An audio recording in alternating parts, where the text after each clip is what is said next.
رياض ستار كاظم، محافظة بغداد، قضاء المحمودية.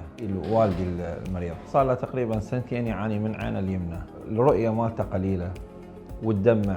خوالي بالحمزة على سمعتكم الطيبة، سمعة المستشفى وسمعة الطبيب، قالوا له أبو رياض ليش ما تروح الدكتور زيد هو يسوي لك العملية. فاجينا هنا ما شاء الله فوق المتوقع، يعني اللي شفناه فوق اللي توقعناه احنا، والحمد لله الاستقبال، الموظفين، الحمد لله والشكر، يعني ما شفنا منهم غير بس الخير.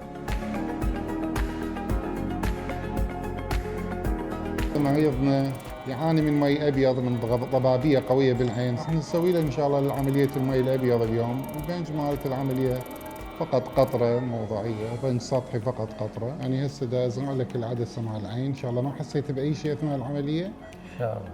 الحمد لله عمليتك خلصت وكلش جميله، مثل ما تشاهدون اعزائي متابعين الكرام موضوعنا الاعزاء. الحمد لله كملنا عمليه المريض استاذ ستار من بغداد، وطولت عمليته تقريبا 4 دقائق ونص الى 5 دقائق، والعمليه الحمد لله ان شاء الله كل زينه. الف سلامه ان شاء الله لك.